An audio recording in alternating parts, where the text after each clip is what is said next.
Lastly, we furnish webinars and podcasts regarding important business topics, such as the topics for today.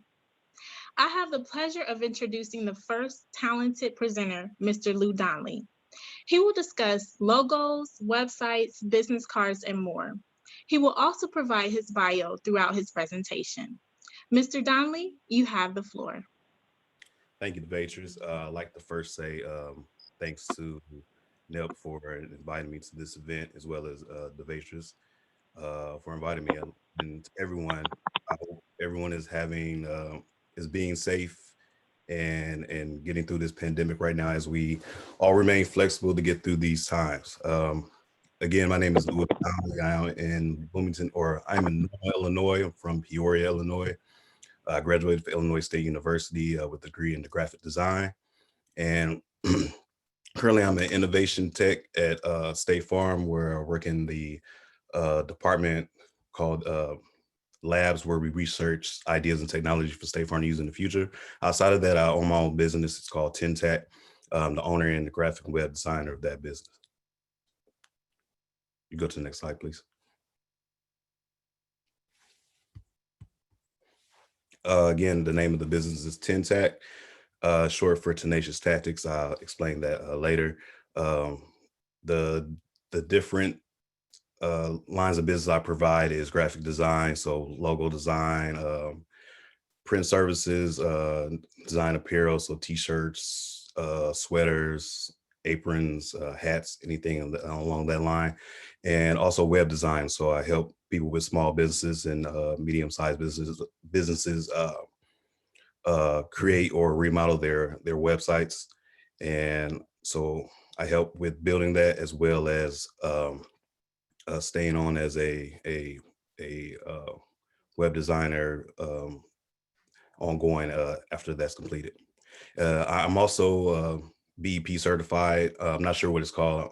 I'm assuming all you guys are in Florida, but Illinois Business Enterprise Program is a program to get certified through the state of Illinois for minority business. So women own 51% or more own women-owned business or minority business, so Black, Latinx, and I think a few others. You go to the next slide.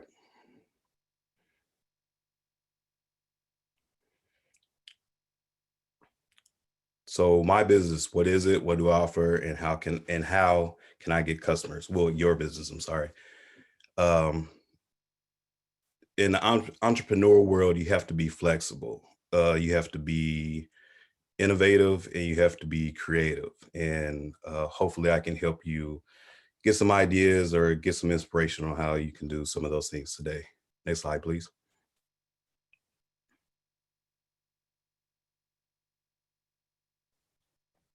So three of the most important things, along with various amount of others, but getting started with your business, let me move this down. Branding your business is one of the most important things you need to do to get started and start getting clients and customers. The first thing with that would be a logo. So whatever your brand is, whatever the name of your business, getting that logo created. Or sometimes people my clients that come to me, they don't have any insight or any idea what kind of logo inspiration they have. So I have free range to create that for them. So the way I come to a conclusion with that is having a conversation with them and seeing what type of business they have, what type of inspiration they have, and having a brief conversation with them is kind of how I create the logo they enjoy that would help push their business forward. Another important thing of branding your business is your website. Having a professional website that's clean and works properly and has a good UI is how you can get customers to what's a better word, to know that your business is legit. So some people take their own initiative and try to create their own websites, which is fine if you know what you're doing. But I've seen people that try to go that route, and the site doesn't look professional, and you can lose customers that way. And then business cards. Business cards are, it seems kind of archaic with everything being virtual, not only virtual, but everything being online, and we live in a digital world these days. The business card seems kind of old school, archaic, but they're still important. I've been in plenty of situations where I've spoken with a potential client, and after that conversation, I handed them a business card, and them having it on them and remembering to contact me from that. There are also other ways you can still use business cards. I have an app where I have a virtual card that I send the clients. If someone reaches out to me like, hey, I have a friend that's interested in getting a website or getting a logo. Can I give them your information? And I can send them a virtual card, or I've even gone as far as I have a picture saved in my photo gallery of a picture I took with my business card that I can send to customers as well, potential customers. Next slide, please. So going on a deep dive further with your logo or your brand. Um, like I said earlier, your name of your business should mean something to you. Speaking personally, Tintac is short for tenacious tactics, and tenacious is a word that's important to me that I've used throughout my life for various reasons, and the way I went about my business, is getting customers or designing it, is through tenacious tactics, and it's something that I had in my head for a while, even before I started it. And when I started putting things together, building my business, I kind of played on the words and tried to make something catchy, and that's how I came up with Tintac. And then the colors are my favorite colors. Gray and silver are my favorite colors, so that's how I incorporated that. And with that, words matter. So like I said, the name of that means something to me, and I believe it sticks out. So when you're building your brand or building your logo, choose something that's important to you, something that stands out. If you have a restaurant, you just don't want to call it Tim's restaurant or something like that. It has to have something that sticks out, that people could remember, and also have a logo that stands out, that people will remember as well. Next slide. Oh, and market it.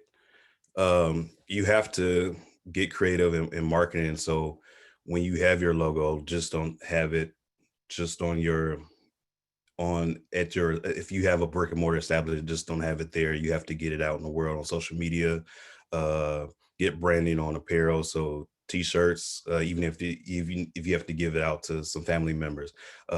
Wearing a t-shirt with your logo and your website or phone number on it is a walking billboard. So you can get creative with that, with wearing a t-shirt when you're out in public, and I've had people that stop me like, hey, what is that?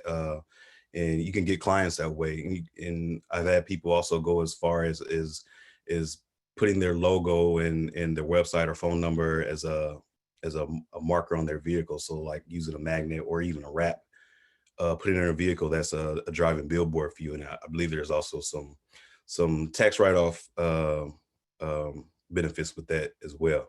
But that's kind of out of my league. Next slide, please. And website, like I said earlier, building a good website is important.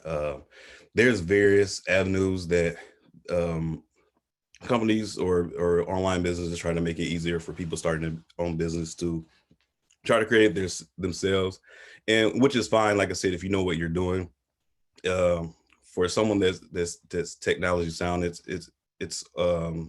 pretty easy to build a website through one of these websites like Wix, I think Squarespace and a couple others. But if you want in and with someone that is a novice too, they can probably figure it out, but it's going to take a long time just to figure out things that may take a web designer 5 minutes or 30 minutes to hours to do. It might take someone that's not privy to using these tools a couple weeks, or they may not figure it out at all. So building a good website is important. If you know what you're doing, you can use these cookie cutter build your own website sites, which is fine, or you can hire a web designer to build it for you.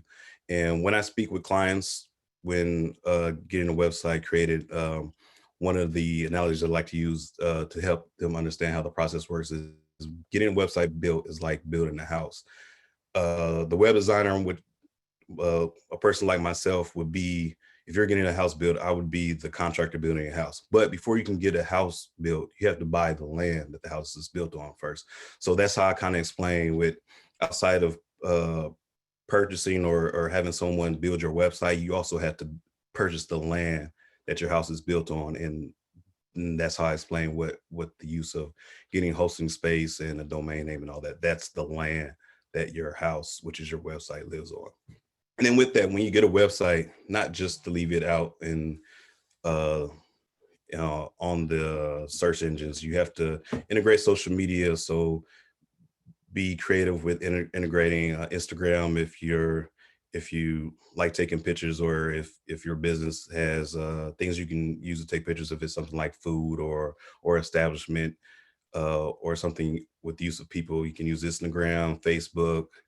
Some people use Pinterest, any kind of social media you can integrate with your website, and that does nothing but help drive potential clients to your site. And you also have to keep it maintained. So you can get a website built, but if anyone that has any kind of experience working with websites, especially when you're using various plugins that different companies or different individuals built, they do updates all the time. So if you don't keep your website maintained, you can go there one day after you haven't visited a couple months, and it could not be working because update came out and you didn't process the update because you don't keep it maintained. Also, your information changes. So you may have changed your phone number, or you may have changed you may have pivoted what your business is in general, and you need to keep your website maintained with that information so it stays current with the information of what you're currently offering.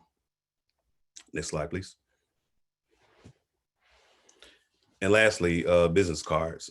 Like I said earlier, be memorable. You can be out in public and talk to someone like, hey, this is something I offer, or you never know where you could be, at the gym, or you can be at the grocery store, or anywhere with a family member at a family event, and someone having a conversation with someone mention something that you could possibly help them with, and having a business card on hand. After you're done explaining to them what you do, you can leave that card with them, and that gives them avenue to call you back. Like I said, I've for a while I didn't think business cards were that important still. Now I have been plenty of situations where I was like, God, I wish I had my business card on me that I could give them. And now I try to keep a business card on me on hand all the time. I keep a couple of my in my coats. I have a couple of my armrests in my car, and in my bags when I go to the gym. So I try to keep cards on me all the time. So if I ever need one, that I can give them out and be relevant. Have relevant information on your business card. High level information about what you offer, your contact information, your website. If you do have a website, make sure that's on there. And like I said earlier, you keep them on hand. So have them in various places where you can always pull it out anytime, and be flexible. It doesn't really have to do with business cards, but just your business in general. Especially if you're starting out. When I started out, my business I do now, it started out, I thought it was going to be a social media advertising business. And what my idea was to help people with small businesses advertise on social media. And that's what I thought my business was going to be. And after I started meeting with potential clients and learning about what their needs were, it was more than just needing social media. When I would meet with potential clients, they wouldn't have a website, or they would have a website that was very dated and needed to be updated, or they would have not have a logo, or not have a logo at all. So that's when I kind of pivoted my business to offer that more. So I still do the social media aspect, but that's kind of on the back end. The most things I help with is marketing their business with their logo, creating a website for them. So the business you start today, or the business you've already started, be flexible, and just know that it can change, and that's okay. You change with the times, or when you start offering something. If you have a restaurant, the food you offer now may not be the food that you offer 2 years from now. So continue to be flexible and stick with it. And I think it's one more thing left. You can click on next. Again, and like I said, don't give up.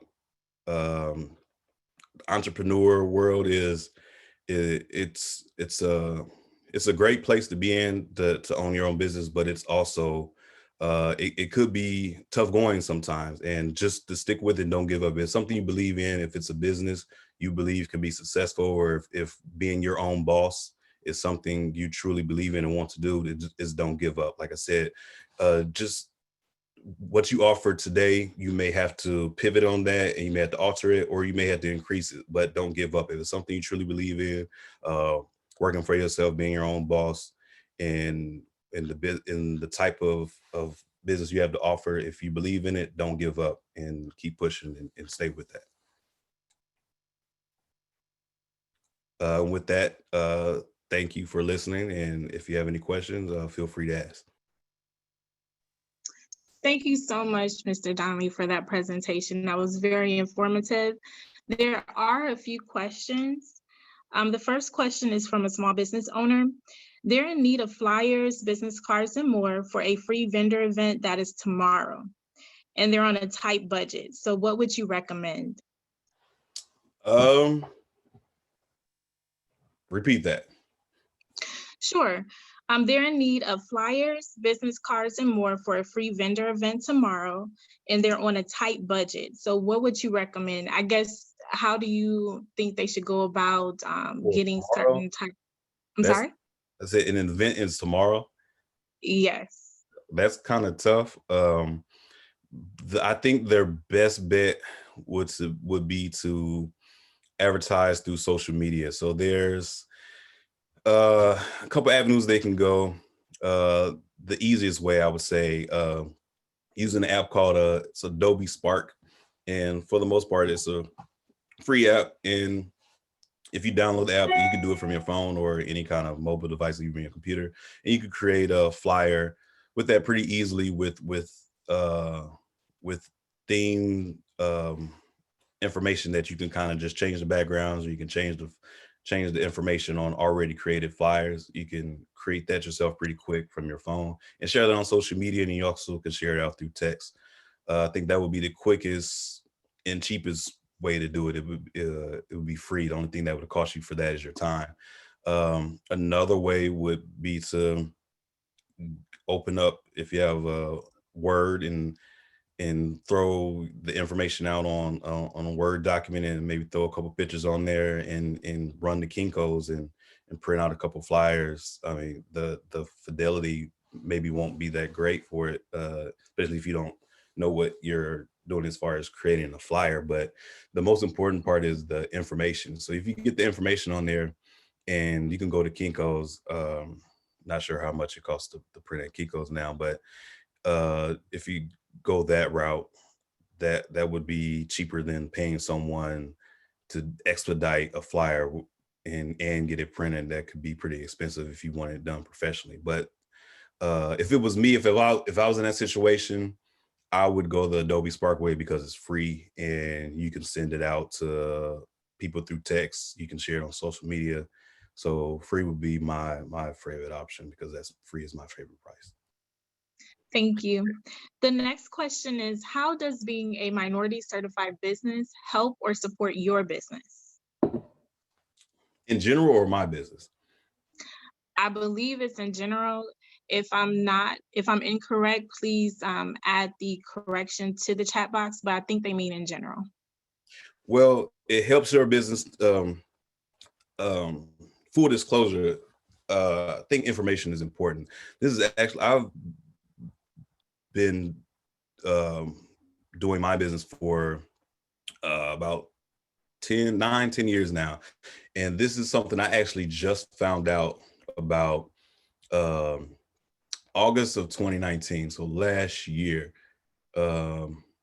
And it's something that I think if any minority, if you own your own business, is something you should be a part of, because it's free, and the process isn't easy. If you own a house, is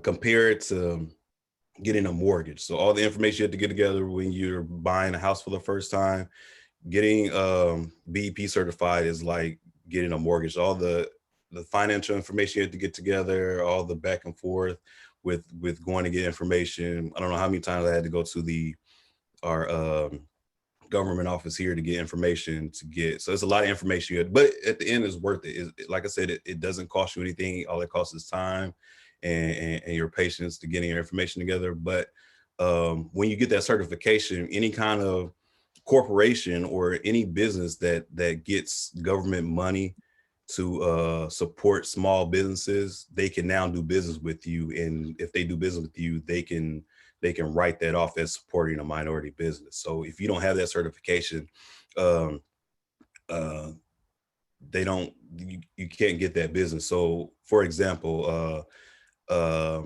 say a university here, so say Illinois State, they want to support a small business and they need t-shirts for homecoming. They can do business with me and I can do 5,000, 10,000 t-shirts with them and I can get that business, and it works out for both of us. I get a large amount of business working with them and I'm working with a university, and they can write that off as with the whatever government funding they get to support small business. They can write off that they supported a small business named Tintac that's a minority business for that year. So it's beneficial to both of us. Very nice. And Mr. Bruce Lewis wants to add to that. He wants to add a Florida perspective, I believe. Mr. Lewis, are you able to unmute yourself? Yes, ma'am. So in the state of Florida, and in particular Palm Beach County, which I assume everybody lives in, and even if you don't, if you're in the Tri-County area, over the last 30 years or so, most recently in 2018, there was a disparity study done for the utilization of small and minority businesses. And that utilization, briefly, and just real quick, showed a disparity amongst African-American owned, female owned minority businesses that are certified with Palm Beach County. And so as to Lewis's comments, it's not necessarily a write-off here, but it is a credit towards the prime contractor who bids on any particular solicitation put out by Palm Beach County. It is mandatory and mandated that a certain goal be set and met by the utilization of small and minority-owned businesses. So that's one benefit initially with becoming certified with Palm Beach County. You're now in the game with bidding, and prime companies that are searching out suitable businesses to add to their team in order to meet the goal gets you in that game. And to provide whatever services or products that you might lend yourself to in relationship to that bidding process. Also, as what was alluded to earlier, it's an exercise in futility and the legitimacy of your business. So by that, I mean all required documents that you need to be certified are also the same documents that you need to be a legitimate business, i.e. registered with the Division of Corporations, filing your annual business annual report with SunBiz, and the all important having or obtaining a business tax receipt from the county and the city or municipality that your business is operating out of. So it's a great way to diversify your clientele base by having both public and private clients. And I'll leave it at that. Thank you both. The last question from Mr. Donley is, what main changes have you seen with marketing due to COVID-19? And I guess specifically with websites, business cards, logos, and more. For me, I think the pandemic is, given the situation is mostly a con, just everyone, with we know everything that's going on, it's mostly a con, but one of the things I've seen since this pandemic has started is a lot of people have decided to start their small start their own business. So you may have been putting it off, like, oh, I'll do this one day. And now that especially when the pandemic first started, a lot of people had this free time. They decided to finally start this small business they had been thinking about for years, or some may have been inspired while they've been sitting at home to start a business. So for me, as far as what my business offers, the pandemic has kept me busy since we've been on this pandemic. I'm almost too busy with creating, with getting clients that want to get a website created or get a logo created because they're starting a business. So from that aspect, it's been beneficial. But again, like I said, the pandemic is a con, but the pro from that is this time we've had spending time mostly in the house. It's inspired a lot of people to finally start their own small business, or pivot what they were doing before because of the pandemic. So it may be some people that had a brick and mortar business, and now that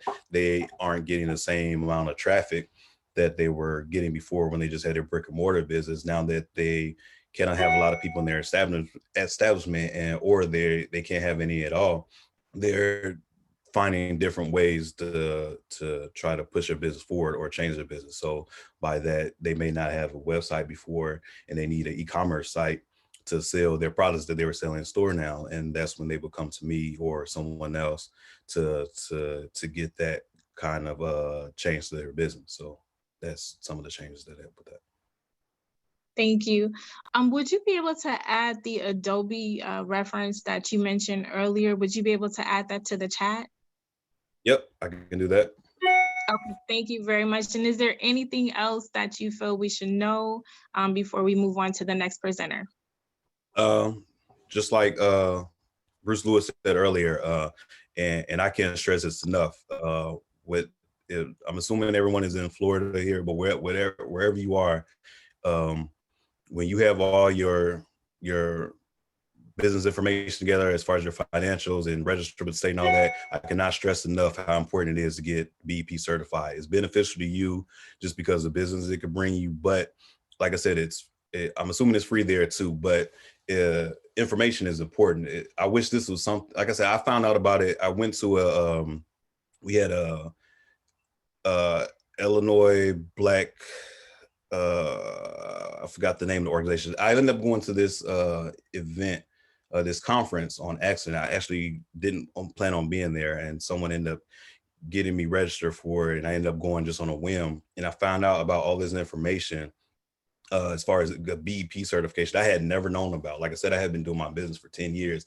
and I just found out about getting BEP certified, or even what that was in general, just a year and a half ago. So information is key. Like I said, it's free, it's beneficial to you.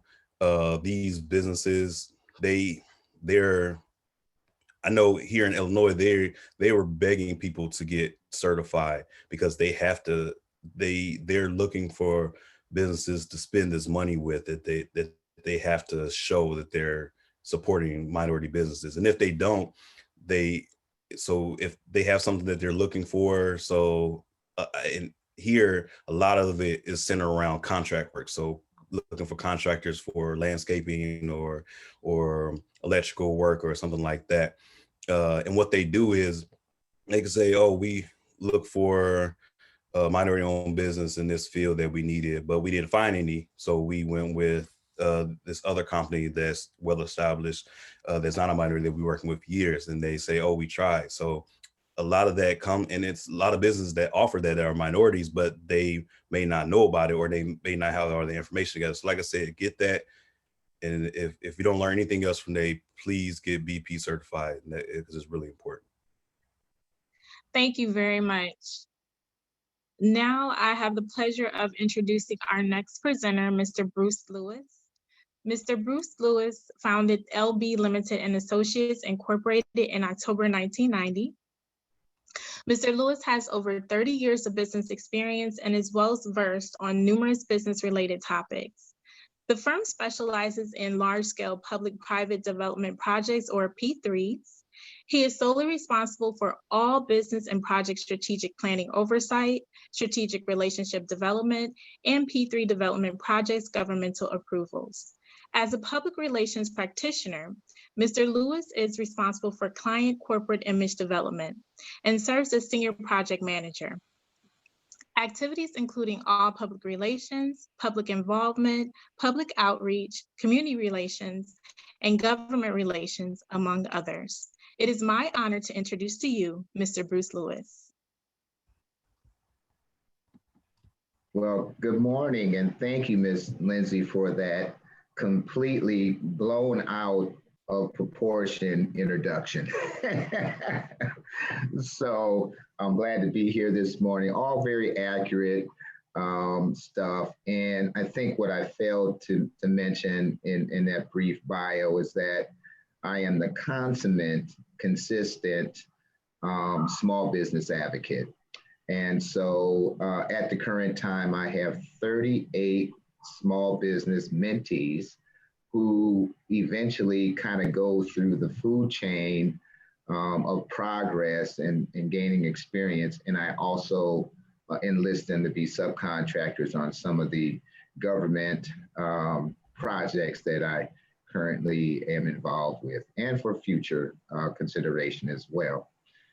Today, I want to spend a little bit of time with you on the very most important thing that you'll be faced with when it comes to conducting business, cultivating relationships, building your clientele book. And let's make one assumption very clear, that all of those things I just mentioned need to be long-term, long-lasting continuations of relationship cultivation. And so with that said, what we're going to do today is, go through this PowerPoint, which is only 5 slides. I'm going to send you through a exercise to help you compose your elevator pitch. And time permitting, I think we have 12 or 13 people on this call, which works out very nicely. We're actually going to go through elevator pitches. So for those who are weak in heart, shy, a little hesitant, throw all caution to the wind, because this is the first impression that you can make to anybody that you come in contact with. And it may be the beginning of cultivation of relationships that basically translate into getting people on your books and money deposited into your bank accounts. I don't think there's anybody else on this call. There's nobody on this call that's not interested in that. So with that said, let's move on to the first slide.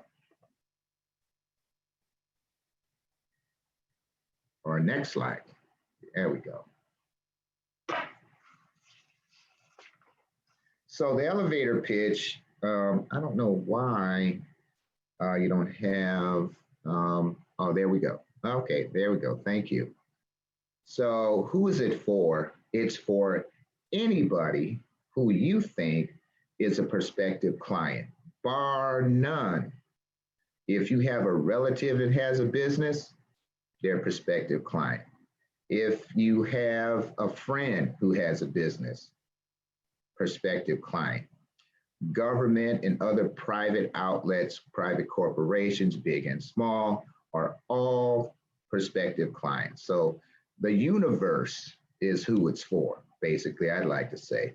And what does it do? It sets the tone and the impression, the first impressions that really kind of lead to and encourage further dialogue in the process of cultivating relationships and ultimately gaining clients. Why is it needed? Well, I'll just go back to the very first, most primitive way of marketing is by word of mouth. And your elevator pitch is the most efficient example of that. Um, and so how do we get this done? I mean, it's a lot to think about. You have total control of this, but we're going to go on and tell you how you can get this done. Next slide, please.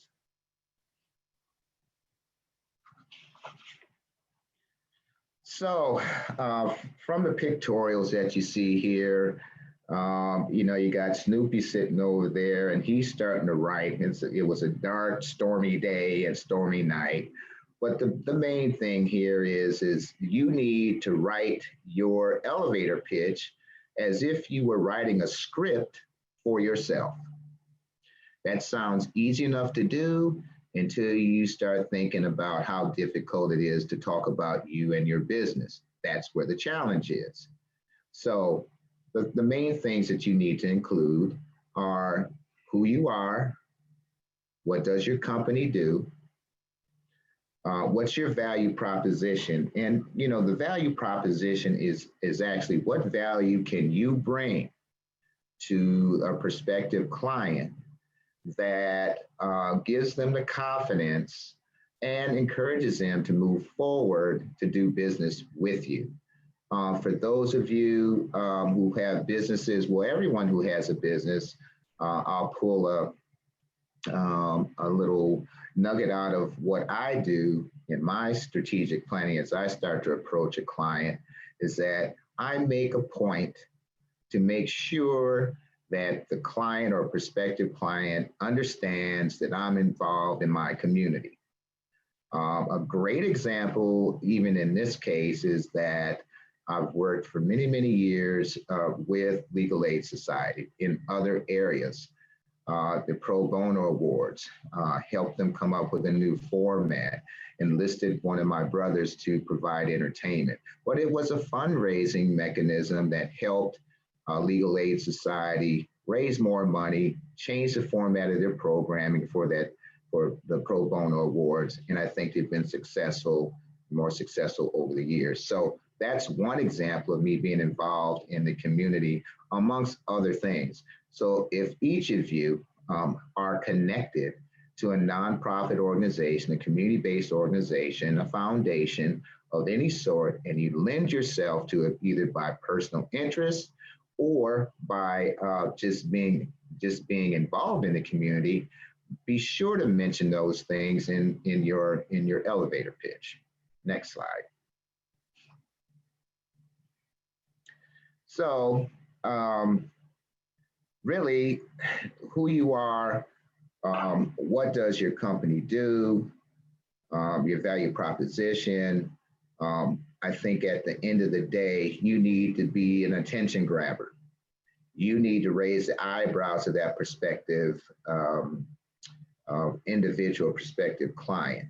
And you need to have some enticing and intriguing information that leads to other and further conversations with them. Go to the next slide. So what to say in your elevator pitch? Your elevator pitch should be brief. That's very important because the reason why they label it an elevator pitch, in theory, you should be able to get all of what you need to get out of when you're on an elevator going from the 1st to the 10th floor. That's a matter of minutes. It should be brief and concise, probably within 30 seconds to 1 minute. I've gotten pretty good at mine, and I'm usually done with my elevator pitch by the time you get to the 2nd floor. So I try to find other ways to entice the conversation. But as you start to practice and you rehearse, you will become very, very, very familiar with yourself, and you'll find other ways to get your point across. You need to be flexible. It's not a hard script. It's basically you speaking about the passion of your business from your heart. Because if you don't believe in your elevator pitch or your business, how do you expect anybody else to? And so it needs to be compelling. You need to mention your goals in a brief sense. And above all, just know your audience, know who you're talking to. If you're talking to a government official that you're interested in getting involved with, to the point earlier discussed, you can always mention if you have that intention or you have the status, let them know that you're a certified minority-owned business and you understand the process of government procurement. That makes that client very comfortable with what you do and what you have done to get in the certification business, and it alleviates them from wondering whether or not you're the right person for the job in the case of a government opportunity. Next slide. Finally, and most important, you want to leave something behind. As Mr. Donley said, having your business card with the proper information that's legible, number one. I'm a stickler on legibility. I'm a technical writer. I'm a creative writer. So things have to be very clear to the eye, and having a legible card lends itself to that. I have a lot of friends and associates that hand me their card and I can't read it because the print's too small, or the font style is different, or it's very light. Please be mindful in the design and development of your business card that the number one rule is legibility. It can look wonderful. It could be a beautiful card, but if I can't read it, I don't know how to get a hold of you. I've got to take a magnifying glass and pull up on it. So be very careful about the color palettes that you might use, the fonts that you use, because that leave behind card leads to the next round of dialogue if you're successful with your elevator pitch. So can we go back a couple slides, please? I think to the one that says, how we write it. So I want to make sure that yes, okay, that's the one. So I'm going to give, how much time do I have, Miss Lindsey, do we have here? You have until 12 p.m. Oh, this is going to be fun. Okay. So to those who are on the call, much relief has been given by Miss Lindsey. We're going to give you, let's say 10 minutes. Okay. And in that 10-minute period of time, literally write down, we'll leave this up on the screen for you, in this order, or any order that you want to use, but I would subscribe that this order makes the best sense. You can be flexible and change it according to how you want it to flow, but for all necessary purposes, try to include all of the things that you have here. And in the instance that you are involved currently with a community-based organization, that always is something of interest because it really helps to define your character, your corporate responsibility, a good corporate citizen, etc. And that is a differentiating kind of attribute that you can express to whomever you're speaking with. And so let's see. Yeah, and I think you'll have an opportunity to write, kind of refine within the allotted time. And Ms. Lindsey, can you time that for us? Or should I do it on my phone? Absolutely. Okay. And I'll take any questions right now for clarifying purposes so that everybody has the benefit of being, clear if there are any questions thus far.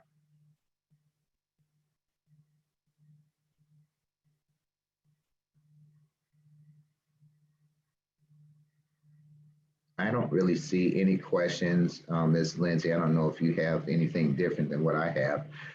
Okay, so we're going to go ahead and start, and we'll reconvene at about 5 minutes to 11. Good luck. If there's any questions, I'm here on the line. Chime out, and we'll let the time lapse, and good luck to everybody.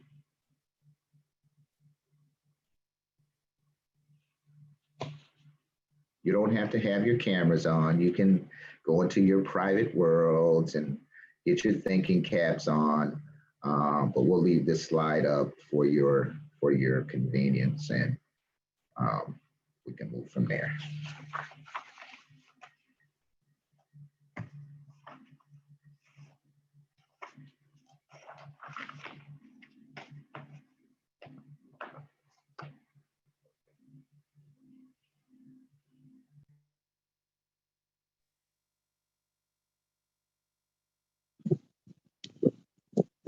Um, just one question. I'm Yes, not Mr. clear. Blair? I'm not clear as to what's the value proposition, that part, because some of what you were saying cut out. I heard some of it. That's the part I want some clarification on. Okay. The value proposition, for the most part, is what value you bring or have to offer any prospective client. What is the value of a prospective client using your services or buying your product?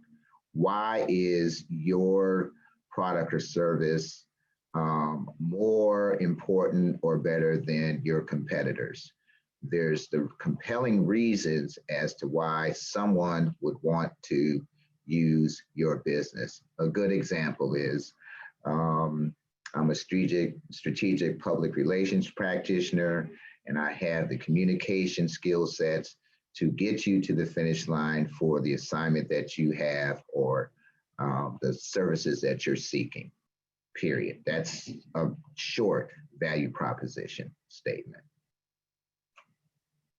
A justification as to why someone should use or consider using your services or to purchase your product. Does that help you?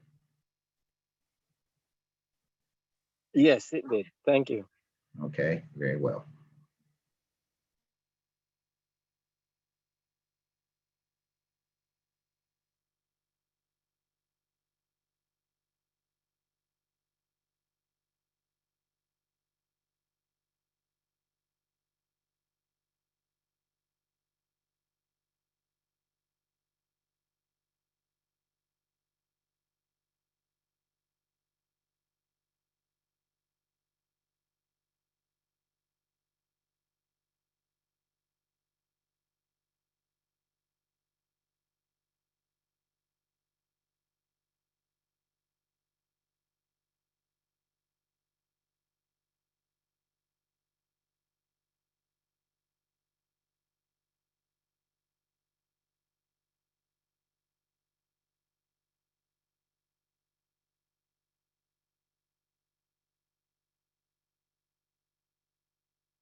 want to get a sense of how far we've gotten. Do we need additional time? Because we do have time. I don't want you to rush. I want you to think carefully about your scripting. So I'll give you a few extra additional minutes and probably start right at 11 o'clock.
All right, I think we have about one more minute.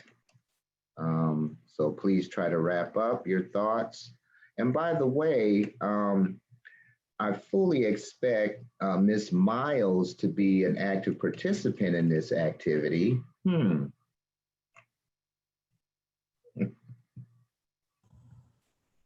Thank you, Bruce.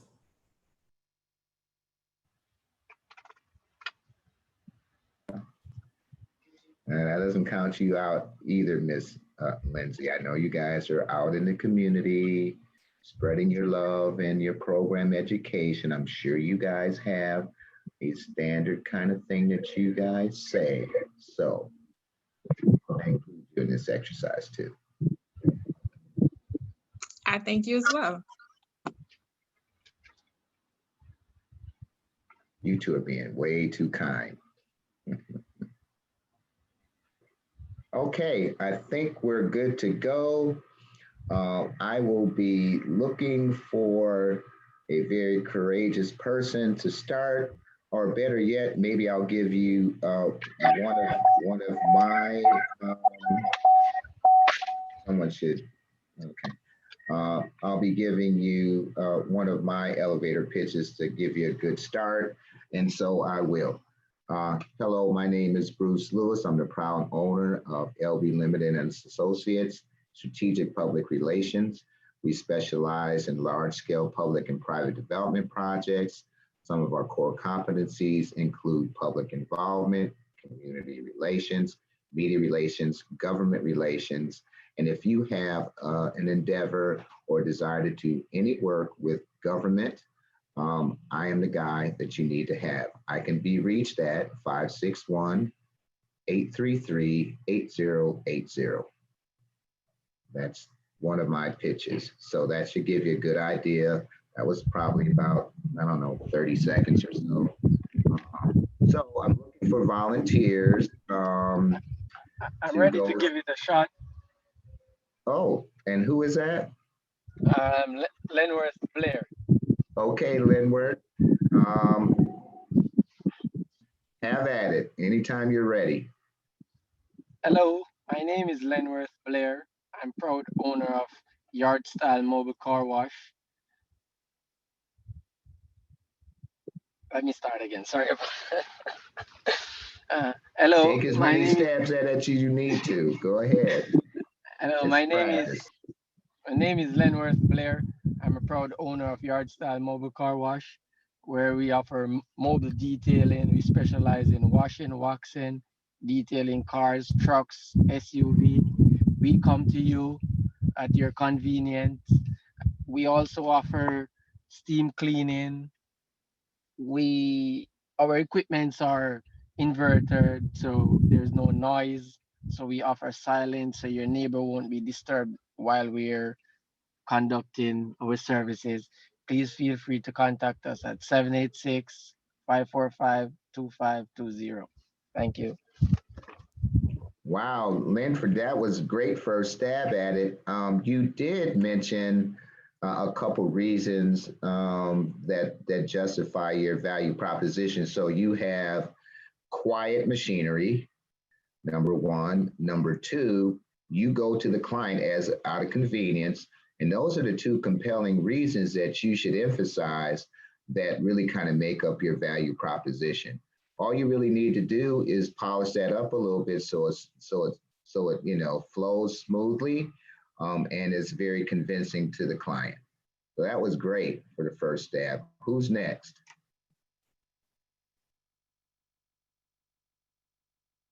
Wow, don't be shy. I'm going to give Miss Lindsey the opportunity to select someone. I will not do that. So we're going to go right through the line here.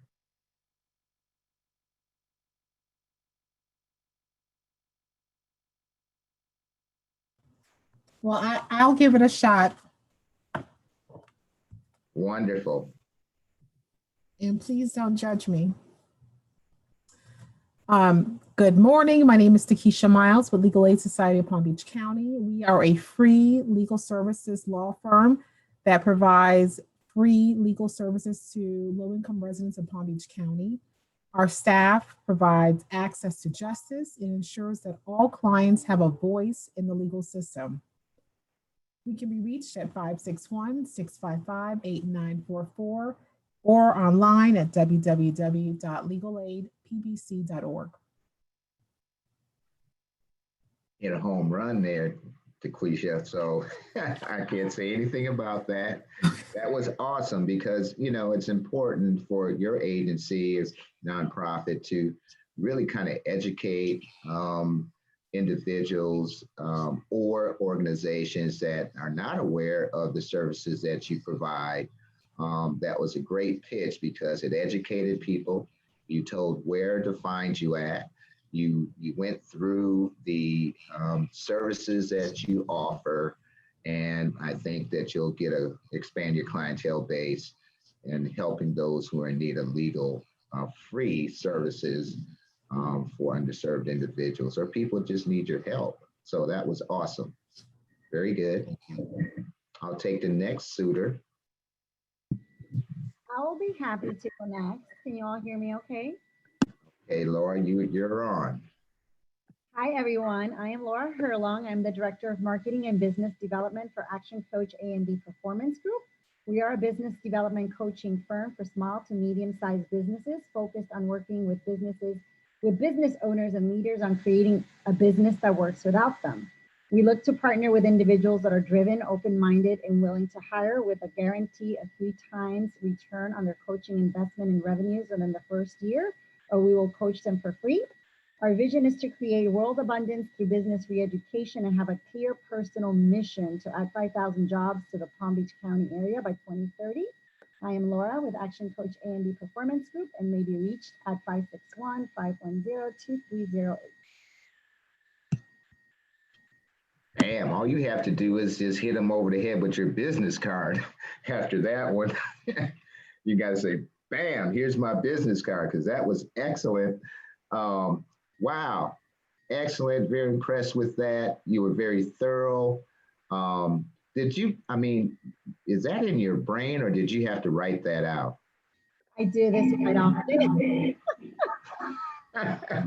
It's actually part, not only that we do it often, but it's part of what we also teach our clients in regards to how to deliver the message. So this actually has been really nice to listen to you all. And again, I can't emphasize enough to everybody on the call that, if you believe in your business and you have a great elevator pitch, it's really not so much about memorizing as it is speaking from your heart and getting the valid points across. So that was excellent. I don't think you have to do much more than what you've already done. Maybe probably just to get it ingrained in your brain so it just flows so nicely. Rather than reading it off a script, it needs to just come from your brain and from your heart. And I think you'll do well with that. Thank you. All right, who's going to be next?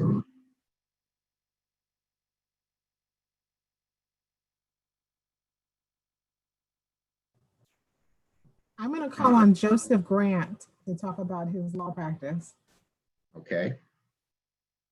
I felt that was going to happen. I had a feeling. Hi, my name is Joseph Grant. I'm a local attorney who grew up in this area. I have a private practice under the law office of Joseph Grant, PA. I also work with the Legal Aid Society of Palm Beach County in consumer advocacy and discrimination and affordable housing. My private practice includes civil litigation, some family law, some small criminal law matters. I try to provide legal representation to those underrepresented in the area, and I care about this community, and I try to represent the people of it. I grew up here, went to elementary school, middle school, and high school in the North County area, and I hope to make this a great place, as it always has been, to live. Oh, you can reach me at 850-524-2280 or contact the Legal Aid Society of Palm Beach County and ask for Joseph Grant. Thank you. Okay, thank you, Joseph. Yeah, you almost forgot the most important thing on how to get a hold of you.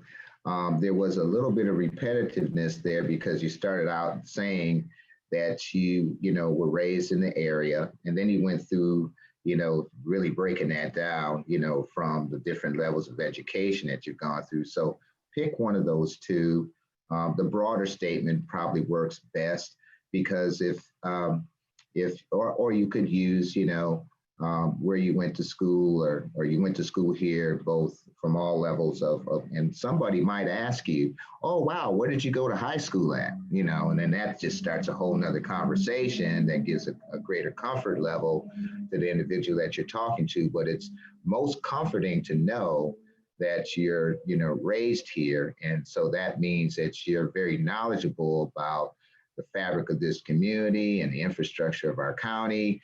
And that in itself provides some comfort level to anybody who will be considering using your services. And the fact that you're connected to an outstanding organization that already has a great reputation, and being a part of that team is another added comfort level. So pretty good. Just don't forget to, say, where to find you at. Okay. Awesome. Who's next?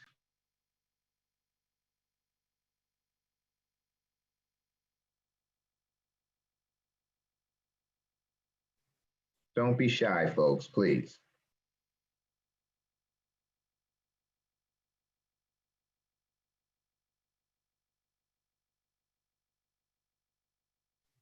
All right, I'm going to call on our enforcers to call someone out then. You leave me with no choice.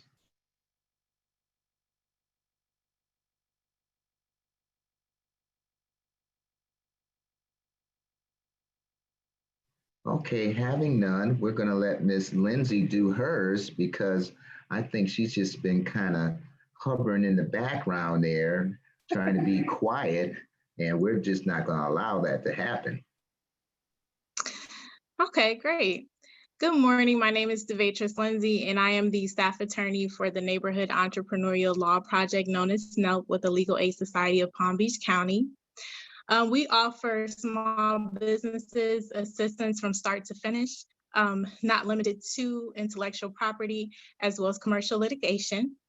My invaluable services are free, and you can reach me at 561-655-8944. Great job. So I noticed that there was a distinct difference between your pitch and your colleague's pitch, but you covered an area that she didn't. So, and I know that reaching out and helping small businesses from the legal side of things, from business development side of things is a new endeavor for you guys. So that's very important to understand, and that diversity of services that you offer is absolutely essential and needed. So good job. I think that was pretty good.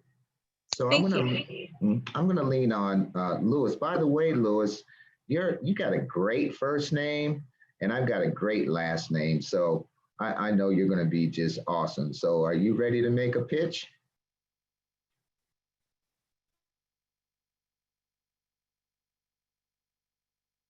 You have to unmute yourself.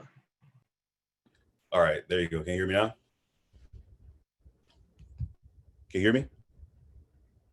Okay. Yes, we can hear you. Okay, my name is Donley. I'm the owner of Tintac. I offer graphic design, web design, and print solutions. From graphic design, any kind of logo creation, web design, building your website from start to finish, and print design anywhere from flyers, apparel, or anything in your print needs. You can contact me through 309-868-3036 or my website at tintaconline.com. Here's my card. Short, sweet, to the point, lethal, powerful. I think I would only suggest one thing for you because you're in an industry and in a talent pool that's quite abundant.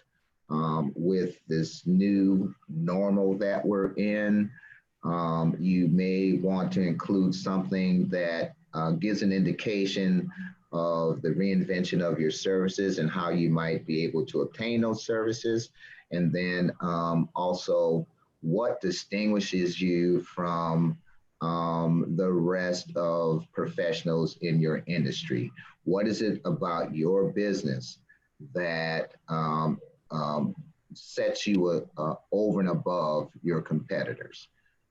Yes, an affordable business. Okay, awesome. That takes care of it because everybody likes everything affordable. It's just, your duty and responsibility to define what affordable is to them once you make that statement. But that comes in a later conversation once they start talking about what they need done and so forth and so on.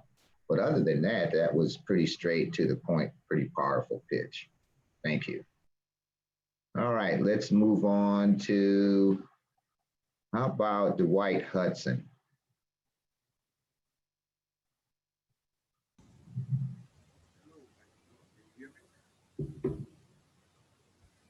It's very low, Mr. Hudson.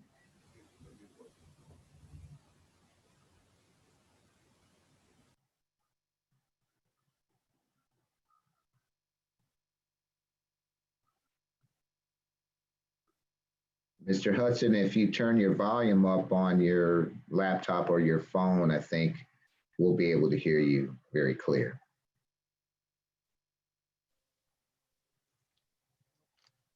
Okay, is that better? That's awesome right there. Okay, I am in the process of looking at starting a business. I'm not in business, but just getting information. But I'll just talk about one of the businesses I'm looking at trying to start. Okay, my name is Dwight Hudson. The business that I'm looking at is property management. We manage all types of property, even from lots to commercial properties. And the thing that we do, we take care of all kind of property needs, from code enforcement, taxes, also collecting rents and all the different properties that you have. You can rest assured as a property owner that you don't have to knock on any doors. We will do all that for you and take care of those things within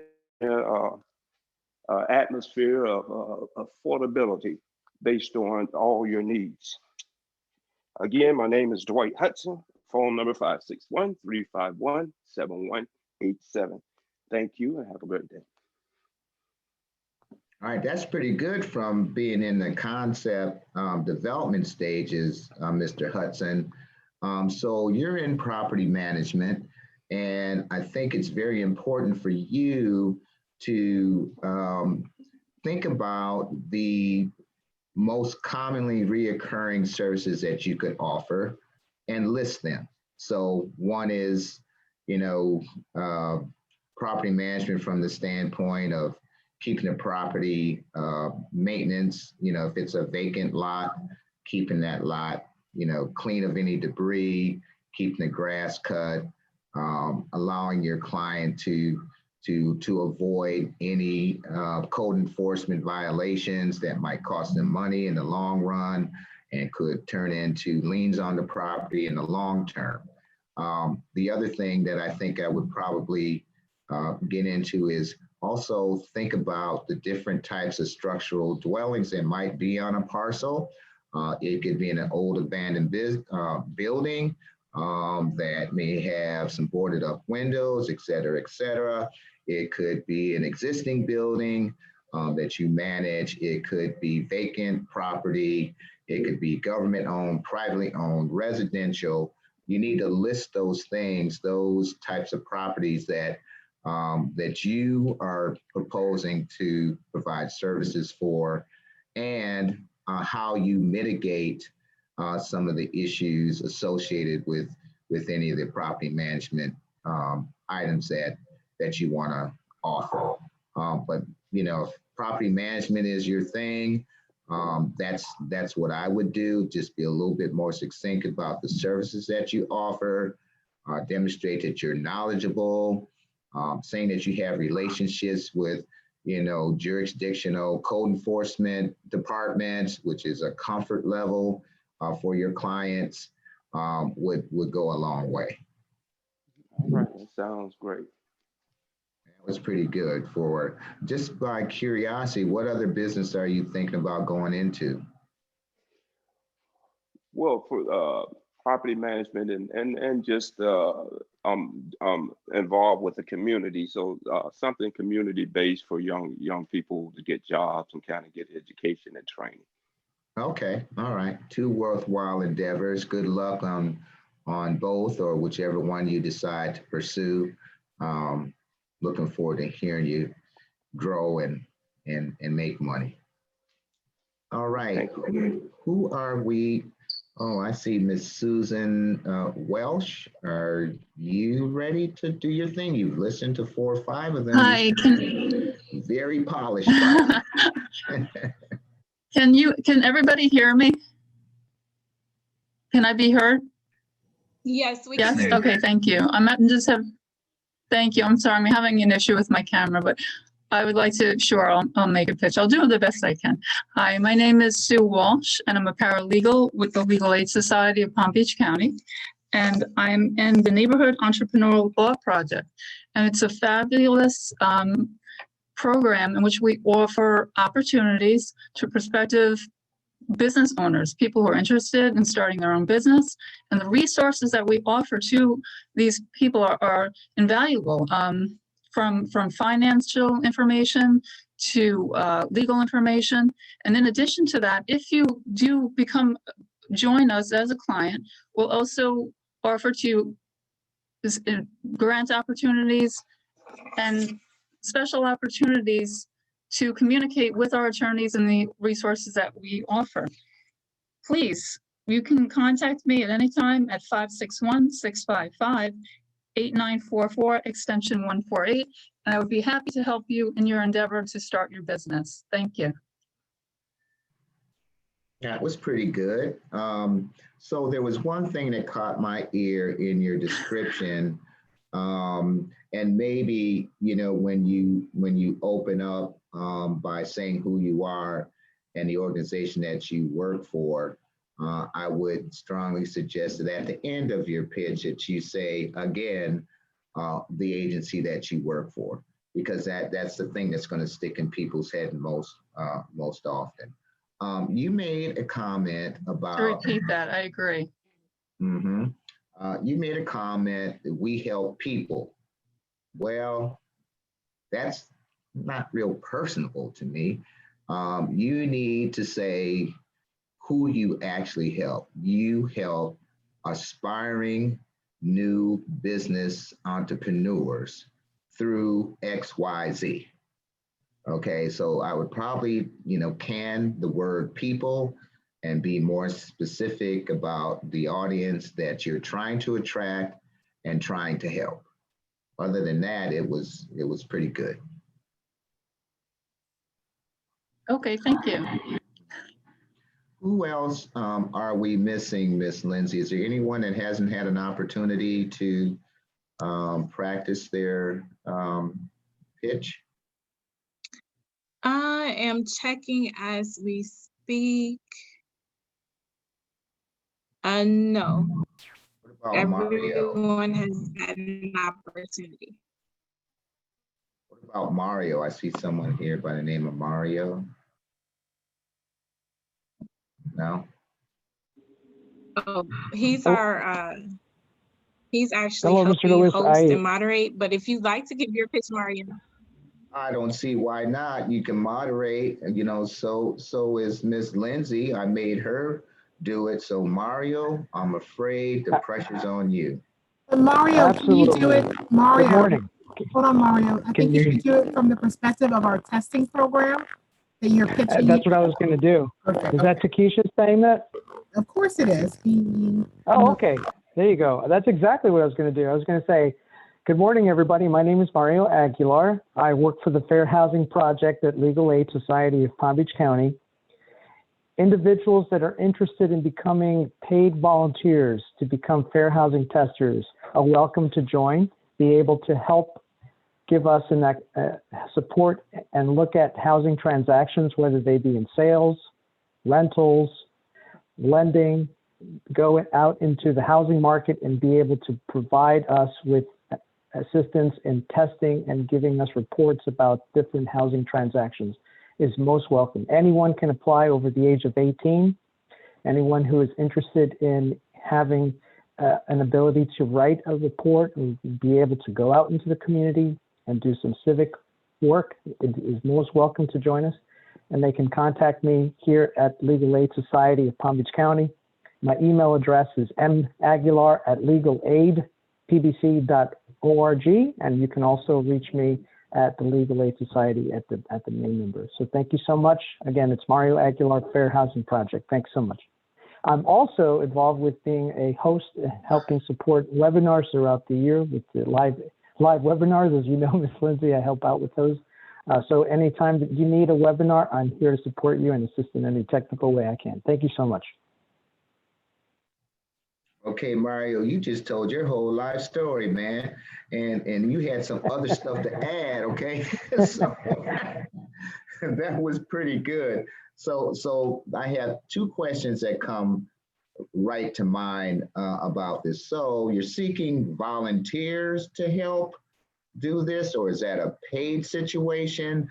And is the program free? Yeah, so what they would do is any individual who's over the age of 18 that undergoes a criminal background check is able to become a paid volunteer, and that's correct. That's what it is. It's an individual who is seeking to become a paid volunteer. We provide the HUD grant that we receive, provides those individuals with a stipend to be able to do housing transactions and go out into the community and do reports on different places to see if any housing provider is violating the Fair Housing Act. Okay, and so with that said, I think it's important that you coin a, well, I don't know if there's a such thing as a paid volunteer. Maybe it's a compensated partner. I don't know, whatever terminology you guys come up with, but I think that's an important hook for your recruitment efforts, to let an individual know who might be interested in fair housing practices that they can actually, earn, compensation through their efforts while, being involved in something that you're interested in. I think that's important to get across to people. And the fact that you have been provided this opportunity through the grant, which is the the monetary source of recruiting individuals, somehow you got to weave that in there so that people who you're pitching to understand, wow, I can be paid through this grant to be a partner in, fair housing advocacy or whatever. And I think I don't know, what's your recruitment looking like right now at the current time? No, that's a great question, and because of the new normal that we're in right now, there's a lot of folks that we look at and they contact us through some service organizations. I'll give one example. Career Source of Palm Beach County is one of our community partners. They have been gracious enough to put basically a listing or a posting on their job board to give individuals here in Palm Beach County, all of Palm Beach County. I might add, we serve not just Palm Beach County, but we also serve St. Lucie, Martin, Henry, and Okeechobee. And so the Career Source of Palm Beach County is only specific to this county. However, we're grateful that they've allowed us to put this posting. And yes, I agree with you 100%, 1,000% that we need to indicate that there is a partnership with this program to be able to do the work that they do and receive compensation for it.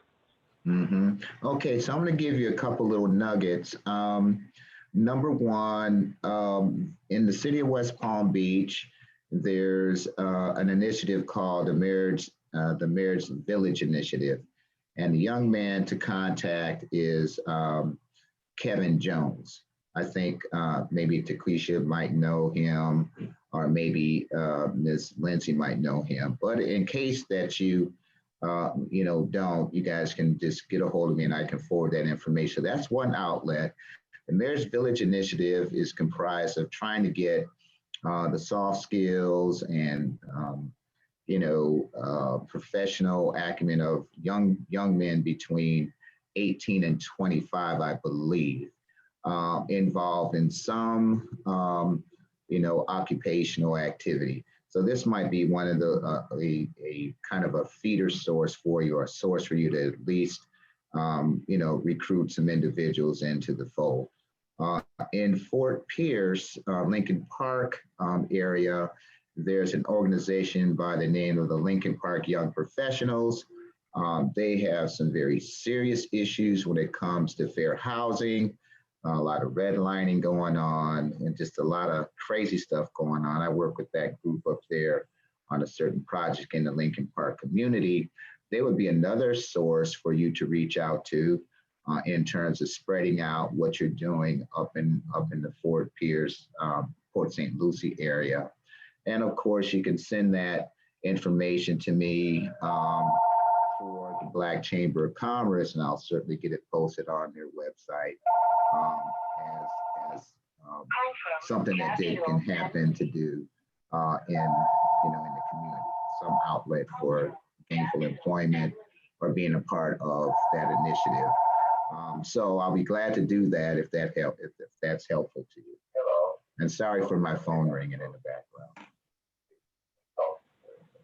Thank you. Thank you so much. I really appreciate that.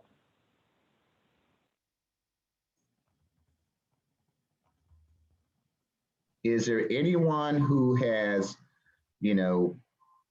is hiding on this Zoom call? If you can hide on a Zoom call, is there anyone else that we have not? Yeah, I see Amy here as well. Has she had an opportunity?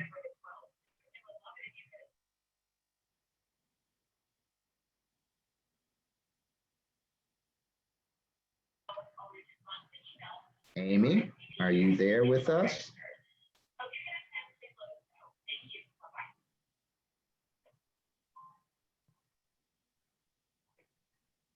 Okay, I guess Amy's just not gonna cooperate with us today, which is okay. With that, Ms. Lindsey, is there anyone else that you can see outside of Amy that hasn't had an opportunity to do their elevator pitch? No, I don't see anyone else.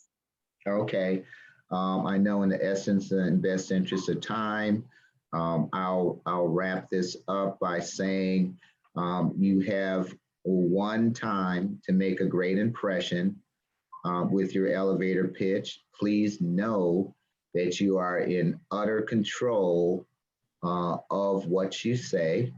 And it can be as flexible as the audience that you're presenting to. Please speak when you're talking to individuals. Use the communication skills of looking a person in the eye, having some voice inflection, your body posture, and be excited about what you're sharing with an individual, because once you show that excitement, they'll sure to get excited, and that'll take you to the next stages of cultivating relationships as you start to learn, grow in your business formation. It will become like second nature, like breathing after a while. And actually it becomes pretty enjoyable once you got it down pat. And with that, I guess, Ms. Lindsey, I'm done unless there's some questions that people may have. Thank you, Mr. Lewis. Would you be able to provide your contact information just in case someone needs to get in contact with you in the chat? Sure, we'll do that right now. Okay, and then also there is a question. Should your pitch change depending upon your audience? And if so, could you provide examples? Sure. One good example is, I'll use government sector for the first example. I'll give you a private sector and a public sector kind of pitch. When I pitch my services to government, it comes from some reconnaissance and research that I know or have discovered that there's a need for my services. So I go into a pitch with government, whether it be a department head or division director of any sort, or anybody in top administration, with a knowledge and knowing what they need. And I pitch that based on my standard elevator pitch, and then I weave in that need and make them aware that I'm knowledgeable of that need. And it's what I offer is more solution based than anything else.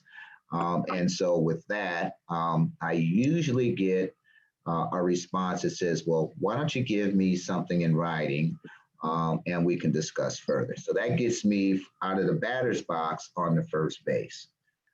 For a private client, in the case that you run into someone in the private sector, it's really a prior knowledge of who your targets are. So for instance, the thought process should be, okay, who's my target audience in the private sector that I want to pursue? Once you identify who those private companies are, Do a little bit of research, find out what they do, find out, their clientele base, find out anything that you can know about the staff or the leadership, because that can be woven into your standard pitch as well, thereby making you a little bit more flexible. And, people are impressed with you knowing more about them than them knowing about you. That's very impressive. It shows that you've done your due diligence. And so there's prerequisites to being flexible with a variety of clients, but it does require a little bit of reconnaissance, a little bit of research, surface research, nothing real deep. Just become familiar with that individual, that company, or that government department or division, and adjust your pitch accordingly, because that'll get you to first base and hopefully round in second and third and heading home with a contract. Does that help answer that question? Yes, thank you. The next question is, they would like for you to share with us the importance of Chamber of Commerce membership. Okay, so as you know, there's several chambers of commerces throughout Palm Beach County. I happen to sit on the board of the Black Chamber of Commerce of Palm Beach County. And as with the Black Chamber, it's true with any other Chamber of Commerce that being in a collective business association as a member comes with benefits. And most of the time it's powered by numbers. And so based on the mission and vision of any Chamber of Commerce, you join one for number one, to understand that you're part of a collective group. Number two, your voice becomes magnified. Number three, you get an opportunity to network with like minds and other businesses that are in the membership. Number three, it can help you build your capacity as you move forward with your business. You may want to partner with one of the members, or maybe you find something that's complementary to the services that you provide. But in all cases, I recommend becoming a member of some Chamber of Commerce, because it's just another outlet for you to broaden your reach and widen your bandwidth for capacity building and growth of your business. Thank you. And the last question is regarding you giving your pitch to someone, they're just not feeling you, they're not feeling your pitch. How do you overcome that? Well, I tie them up, blindfold them, and gag them and make them listen. Desperate men do desperate things. So, well, you know what? Everybody is human, and it may not be the right day to approach someone. They may be in a bad mood, or they may have had a bad day, or something's going on in their life at the current time. When you pick up that kind of vibe and it's kind of standoffish, or they don't seem interested, you always have another opportunity to pitch, okay? And so to do the least amount to keep the fire burning, so to speak, with a person who has a little bit of a disposition, or maybe has some issues that they're dealing with at that time and day, just gently offer your business card. And when it's more appropriate, I'd love to talk to you about what I have in my brain, and maybe we can work together. So a gentle suggestion to accept your business card if they're not feeling your pitch, or if they're not being attentive to what you're talking about. You can just simply offer gently your business card, and maybe you can take up the conversation at another time where it's more appropriate. Thank you very much, Mr. Lewis. I'm sorry, is there another question? Yeah, I was going to say, can I add to answer that Mr. Lewis gave a couple of questions ago? So my mind was in a fog earlier when I was giving my presentation. The event I attended was actually the Illinois Black Chamber of Commerce. That was it was a conference, a weekend conference at a casino hotel here. And that was the event I attended, where like Mr. Lewis said, I learned a lot. Just the networking that you gain from that alone is worth attending and becoming a part of. And that's where I first learned about the BEP certification. Before attending the Illinois Black Chamber of Commerce event, didn't even know it existed. So definitely join and get familiar with the Black Chamber of Commerce, or Chamber of Commerce in general down there. Thank you, Mr. Donley. Mr. Lewis, is there anything else that you would like to add in closing? Well, I'll say this like I do with 2 other classes that I teach. I'm just proud to be able to lend myself to small businesses at every stage of their business, whether you're in concept mode or in startup mode, or a seasoned company who wants to expand their horizons and grow even more and refine their business practices.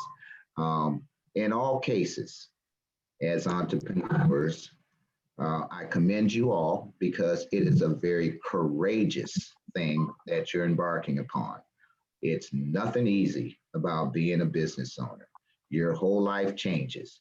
You start out in control, and you can tell the success of your business when you don't have any more control. So, because it runs you, and that's a measurement of success. So my hat is off to everyone on the call, because being an entrepreneur requires courage, persistence, and consistency. So I'm available. I put my information in the chat box. I will tell you that every Friday I take on, that's a day of giving. And what I do there is that if you contact me in advance, I provide a 1-hour free consultation for, well, no matter what, the subject matter is, as it directly relates to your business. And so I can put you on my docket for those kinds of things in the event that you have a need for further assistance. And with that, it was great to be on this. Thank you for having me, Miss Lindsey. Takesha, thanks for seeing you again. And hopefully when we get back to what's normal, I can actually see you guys in person or whatever, Sounds like a plan. Thank you so much, Mr. Lewis, for that wonderful presentation. We are a little bit ahead of schedule, so we'll go ahead and break for lunch. The lunch will be available at noon at our location. I did send an email with the contact information for Rick. He will be distributing the lunches. And just in case you don't have access to the email, it's at 423 Fern Street, West Palm Beach, Florida, 33401. We will reconvene at 12:15. Thank you so much for attending, and we look forward to seeing you back at 12:15. Thank you.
Good afternoon. Welcome to the NELP virtual networking event today, Tuesday, October 27th. This afternoon, we're going to be having a presentation by Laura Herlong, the Director of Marketing and Business development. So please, if you have your microphone, please mute at this time. Thank you so much for joining us. And we also have attorney at law DaVatrice Lindsey from the Legal Aid Society. So welcome you both. Thank you so much for joining. Thank you, Mario. I am most obliged to introduce Ms. Laura Herlong. She will cover the topic of networking. You will learn about her throughout her presentation. Take it away, Ms. Herlong. Thank you, DaVatrice. I am delighted to not only be here and had the opportunity to present to you all today, but as well as to meet new members and new communities from Palm Beach County all the way to Chicago or Illinois, better said. So thank you so much for inviting me again. I probably have some big shoes to fill after Mr. Donley and Mr. Lewis spoke earlier today, but I do feel that it is a great transition that you put together on the agenda, from business cards and just general marketing and presentation to an elevator speech, which is leading into our next topic of conversation, which is business networking and how effective are you? You can go ahead and switch the slide. So a little bit about Action Coach and the Performance Group.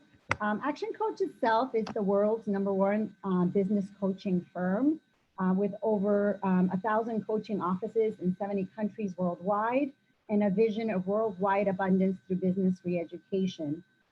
They coach over 15,000 businesses a week across the globe.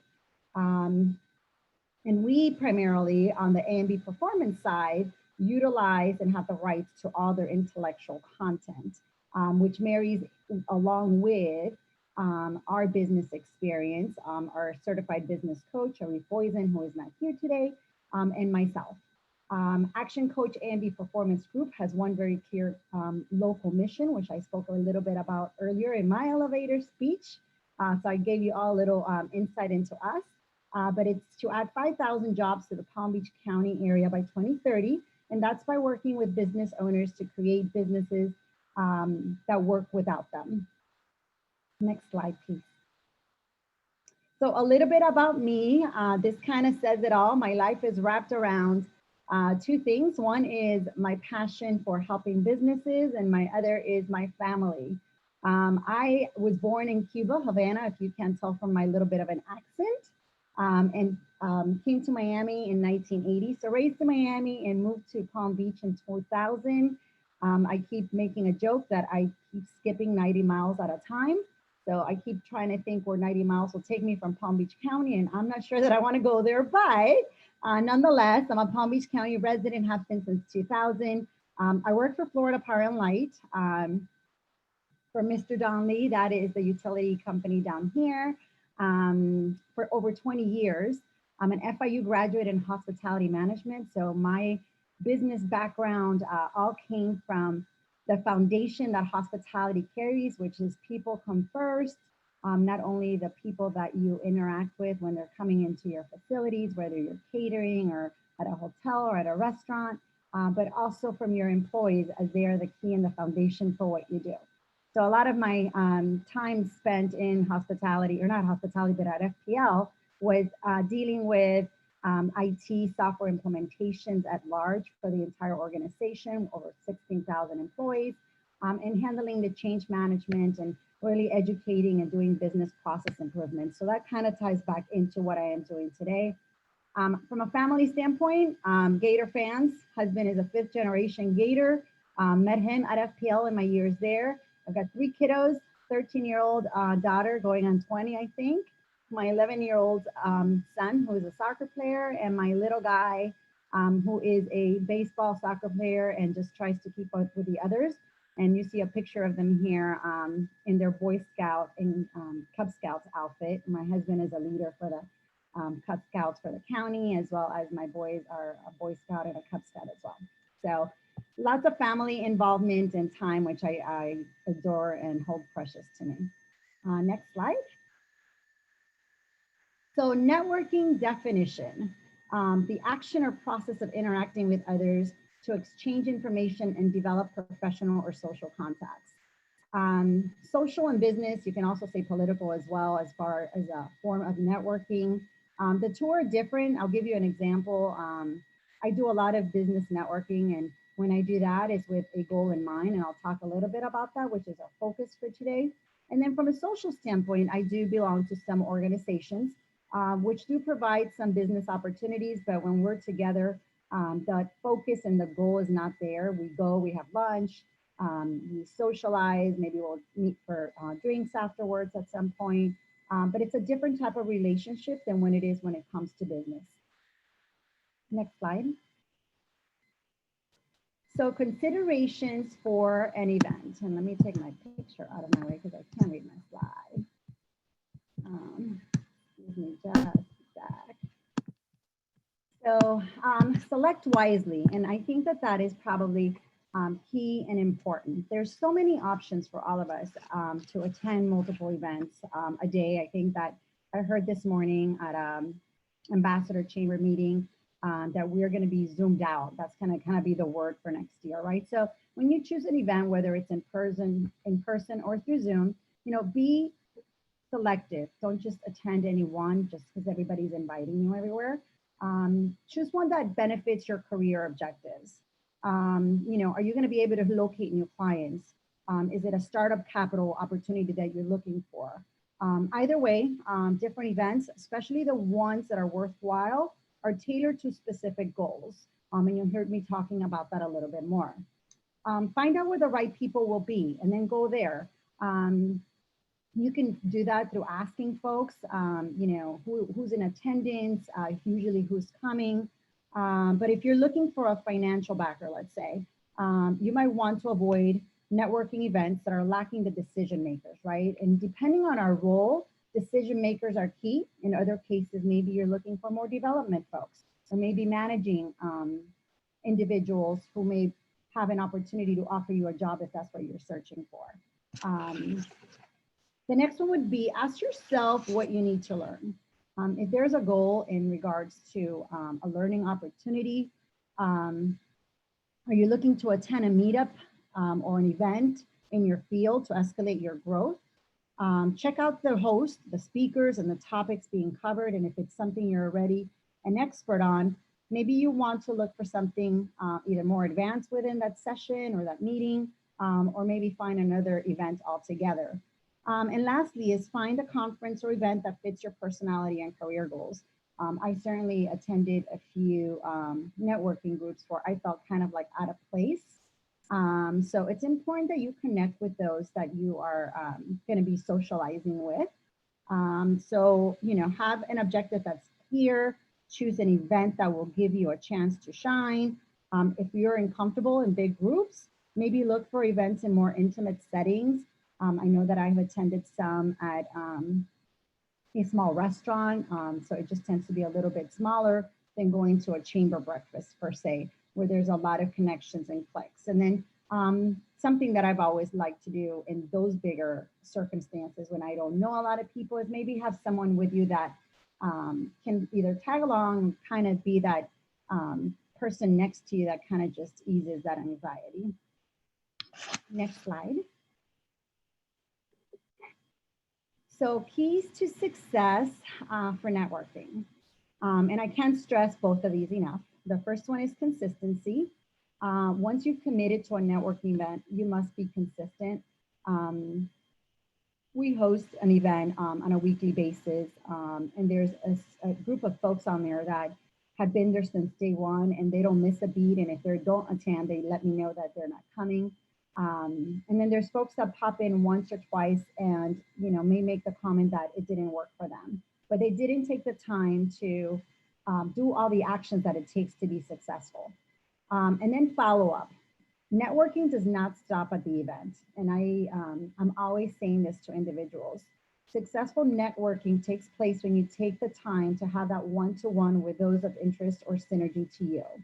So I'm always encouraging, and it's something that I personally practice, is that every time I attend an event, you may have seen me earlier kind of taking notes as to who's who based on when they were speaking, but I take the time to take their name down. I take the time to connect with them on LinkedIn. I take the time to send them an email saying how wonderful it was to meet them, and let's have a follow-up without any strings attached, but let's really get to know each other and figure out if there are synergies, whether it's to work together, whether it's my services or theirs, or if it becomes a referral for someone else that we know or specifically to one of my clients. Next slide. So as a lead generation strategy, there's a few musts that we always talk about. The first one is to have a plan. Have a plan as to where you're going to go. Have a plan as to who is your target audience that you want to talk to, what business specifically, what role. Have a plan in regards to your budget. So don't just attend a meeting, but have a plan as to what you want to accomplish. The second is test and measure. So you attend 2 events a month, 2 events a week. What are the values that that's bringing you? So when we do the test and measure, we're looking at it from a cost standpoint. We're looking at it from, I attended this event, how many times? I had a goal to meet with so many people at each event or have a follow-up. Did I accomplish that? Out of those many, let's say it was 10, did any convert? And then you start seeing if that event was successful, right? Time is money, and money is important to all of us, obviously, but your time is very valuable. So if you're not getting the success rate, then maybe that's not the event for you, but you won't know that unless you're testing and measuring. And then sometimes you start seeing that maybe it does take time. Follow a script. This may kind of sound silly, but when you have a script that is kind of rehearsed as well as written down, it gives you focus, it gives you goals. It kind of keeps your focus, your vision, and your goal for that event to be as successful as you possibly could be. The other one is listening. Listening is critical. And that kind of leads into, you know, learning more about the individuals that you're talking to, and then following up. Next slide. So we talked about having a plan, test and measuring, and I kind of just, you know, talked a little bit briefly about that in the previous slide. We always tell our clients, when you're networking, you're not there to make friends, you're there to grow your business. So keep that in mind. You know, who's your target audience, the number of connections, right? And I was referring to that being, you know, I have a strategy plan that says I'm going to do this many networking calls a month. And for each event that I attend, my goal is to have so many one-to-ones. And then I track to see what the success rate as to what the result is for those one-to-ones. And so I always keep that in mind. The test and measuring, I touched upon this in the slide before, the types of events, the cost of the events, the audience, the demographics, and then how many events do you want to commit to? Like I said before, it's important that once you say you're going to do an event, that you commit to it so that you know whether or not there's value to that. And then how many one-to-one meetings per the event, and your goals for just the number of strategic alliances you want to create. Next slide. So follow a script and listen. And we always say we were given 2 ears and a mouth for a reason. So learn to ask questions and actively listen. Find and engage with people you can help because you listen. Don't jam your services down someone's throat who never indicated they wanted your services. But if you are prepared to ask the right questions, you may open a door that someone may never have expected to be open. So you'd be surprised by doing question funnels and just really engaging into probing based on the results you're wanting to look for, what people may tell you that may lead to that next opportunity or that next conversation. We do work with many clients who never thought they'd use us for coaching, but are now thriving because of it. And we just asked the right questions from the beginning. And then we said, you know what, we could help you with that. So just keep that in mind as you're going out there. Next slide. The follow-up, and this is probably equally as important as everything else. Quality is more important than quantity, right? I'm not sure where we are in the World Series, but 1 home run is much better than 2 doubles, as Steve Jobs said in the past. You want to have follow-ups with those individuals that, you connected with, that you find opportunities with and synergies with. So don't miss the opportunity, right? Have that business card to provide to them when you first meet them. Be specific about when you're going to follow up. Follow up as you told them you were going to follow up, right? It all kinds of lines up with the presentations that we've heard today in regards to your, being prepared, having a card that's legible, having your speech, your elevator speech, and then having your script to be able to ask the right questions. Next slide. And with that being said, there's a couple of things that I wanted to kind of share with you all in closing. One is, I do have a sample script if anybody is of interest to kind of seeing the script that we follow when we're engaging, as well as the script that we provide to our clients as a guide and a starting point. But we do host a networking call every Thursday. It's online. It's started as Survive and Thrive at 5. We started meeting March 26th, and our goal was just to help all business owners and leaders really thrive and keep their focus through all this pandemic that we've been experiencing and all the downfalls and pitfalls.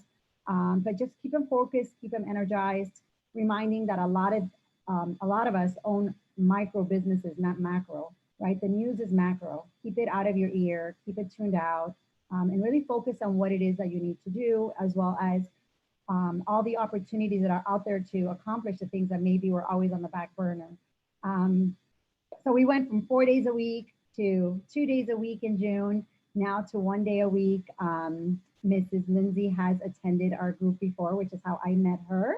But you're more than welcome to attend. It's all business owners and leaders.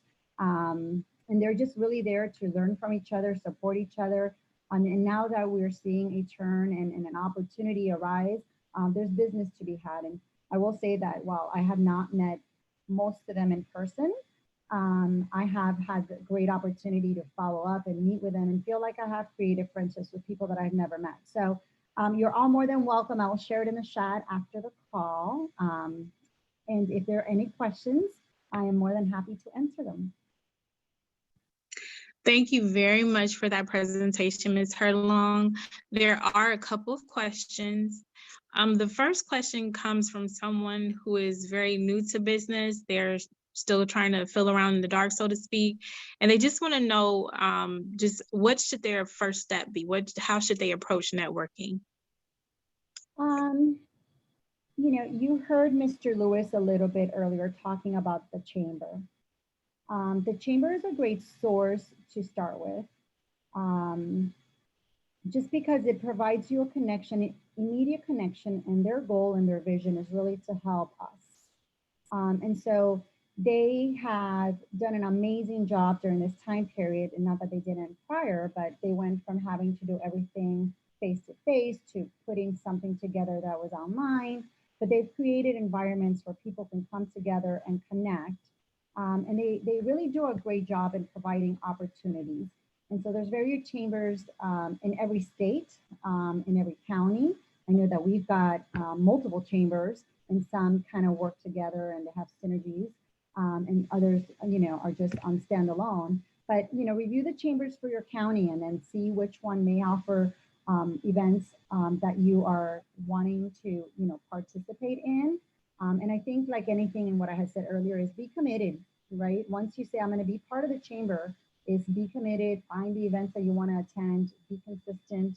I myself joined the Palm Beach North Chamber earlier this year, and now I'm an ambassador to the chamber. So I am, beyond committed to helping in their vision and mission, as well as I find that by being involved is how I find my opportunities to connect.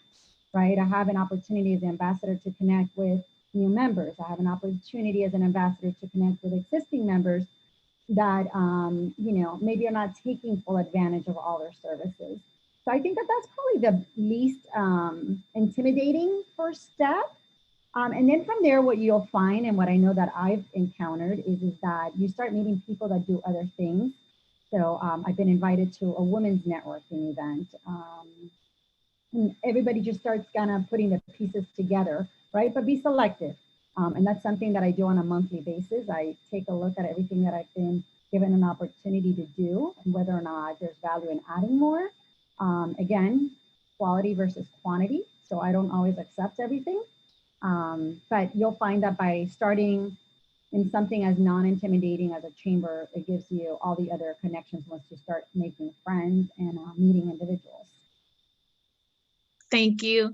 And the last question is a little specific. It is from a mobile car wash owner. Their business has been up and down. They want to know, how can they network to make sure that their business is more consistent? How should they strategize?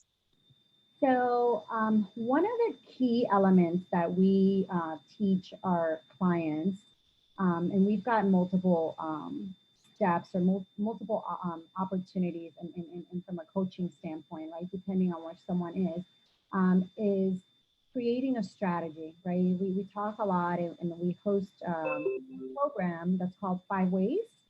And 5 Ways focuses on creating strategies, not only from a lead generation standpoint, right? And then there's testing and measuring. Then you create a strategy for your conversion rate. So for every lead that you have, how do you ensure that you close those leads? Then that moves over to your average dollar of sale, right? Reviewing that, having strategies around that. The number of transactions. So for someone that you are doing detail for, how do you increase your opportunities if they have 2 cars? How do you increase your opportunities to maybe know that, hey, you've washed your car 3 times over the past 6 months. You know, I noticed that, you know, you may be due for a carpet cleaning, your kids spilled, you know, yogurt, or you have chocolate stain because of the M&Ms that are floating in the back of the car. So, you know, number of transactions is important because now you're saying, you know, it's going to take less money for that one lead or customer that you have, but you're increasing the value of that life, right? By just offering them multiple transactions. And then lastly, your profit margin, right? So we work heavily with our clients. That's one of the foundations into our program. So my recommendation to you is review your strategies for those 5 ways. And, you know, at least have one to start with and making sure that you're testing and measuring along the way to see what the success is. Hope that Thank answers you. your question. It did. And there is one other question. How can you tell when the networking is genuine? Because some people will say, oh yeah, I can help you, or I know so-and-so, I can get you in contact, and nothing comes of it. So how can you make sure that your networking is genuine and that it actually leads to whatever your goal is, whether it be more sales or whatever the case may be? So when you're testing and measuring, that'll become very apparent rather quickly. I'll go back to, you know, some of the events that I've joined this year or networking groups. And I realized quickly that one of the groups that I've joined, which I thought was a networking event, specifically driven for women, was more of a social event. And the reason I know this is because, like I said, when I am done here, I'll take the time to meet each one of you individually, right? Just to learn about you and so that you know what we do as well. And that's how opportunities may come. And maybe they don't come today, maybe they'll come tomorrow, or maybe they'll come next year. But usually that's how I will go about my ways. And so when I have taken the time to send invites and reach out to the individuals of that organization, and none reply, or maybe 1 or 2 out of 20 or 30, and I do this consistently, then that kind of leads me to believe that maybe that's just not what I'm looking for from a lead generation strategy. But there may be value there socially, right? Because sometimes you look for the opportunities to just get your name out there, right? For people to learn about who you are. But go back to, you know, make sure that when you go somewhere, you test and you measure, you keep track. And then you'll start seeing, you know, which ones are of value and who is truly genuine.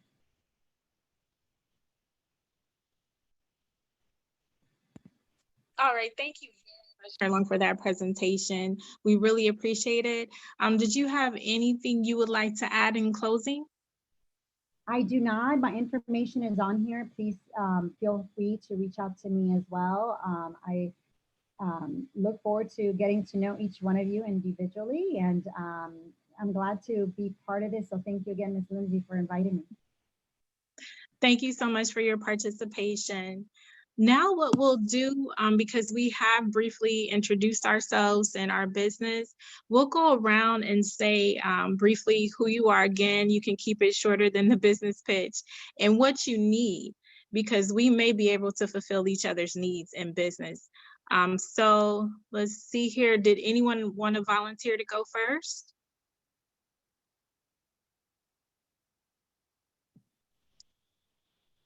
I'll use the opportunity to kind of close it up, because I think Okay. it ties into what we typically do when we're networking, especially when we're doing it online.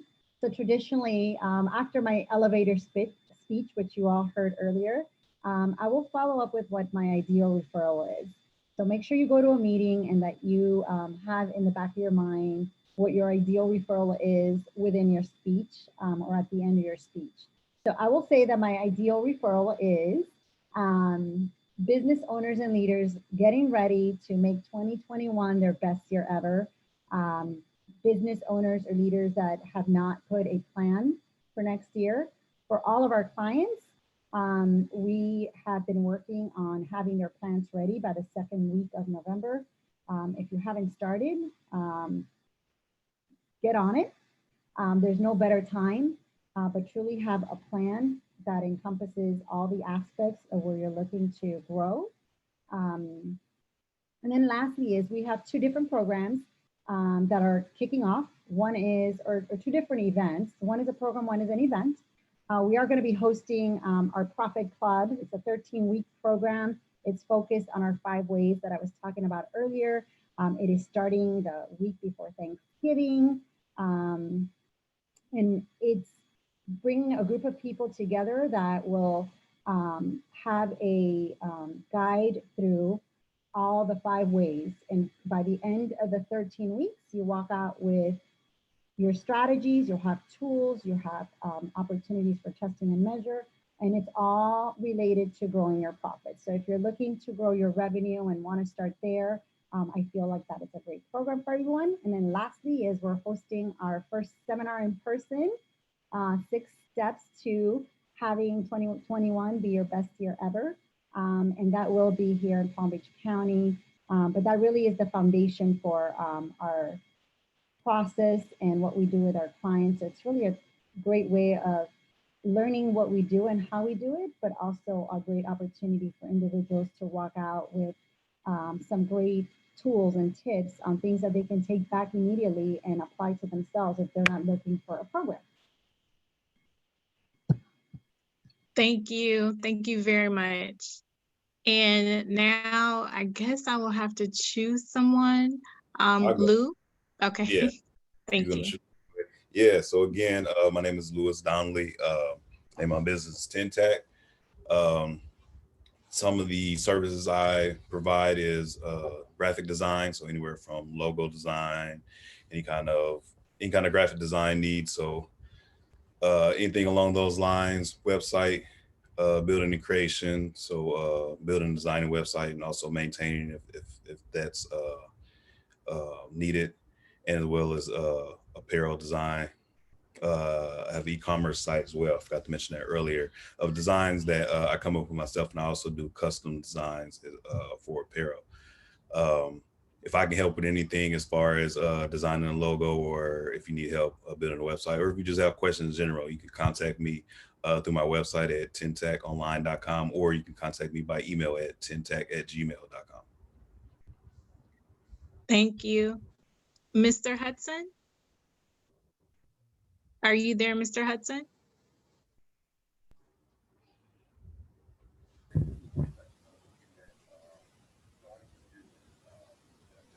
I think your volume is low again, Mr. Hudson. Would you mind turning it up? Can you hear me better now? A little bit better. Would you be able to tell us what your business needs are? Yes. All I'm working on is trying to get information as far as the launch business in property management and also logistics with Amazon. I'm out in the process of applying for that also.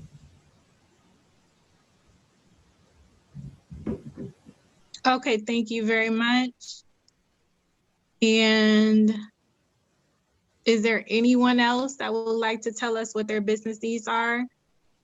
Maybe someone is on the line who will be able to meet those needs.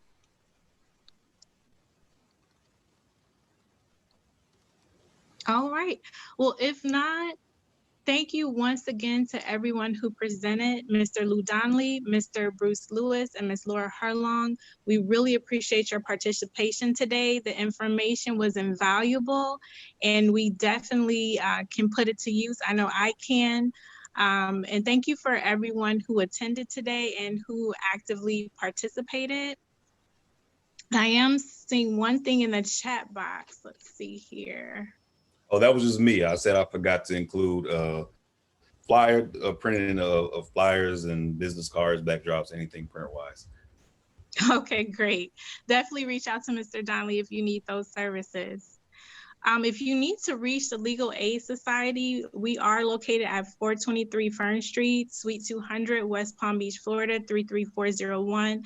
Please keep in mind that we are working from home. Our offices are not open at this time. So you can definitely reach us on the web at www.legalaidpbc.org or by calling 561-655-8944, extension 323. Thank you once again, everyone, for your time. Have a very wonderful day. And there's one other thing in the chat box. Let's see here. That was me. Just wondering if you'll share everyone's emails that was attending the call. Absolutely. I will get that information to you. And I will share your information, the panelists, with everyone who attended, just in case they weren't able to write down your contact information. That's the great idea. I will definitely do that. Well, thank you once again, everyone. Stay safe and healthy and have a wonderful day. Thank you. Thank you. Nice meeting you all.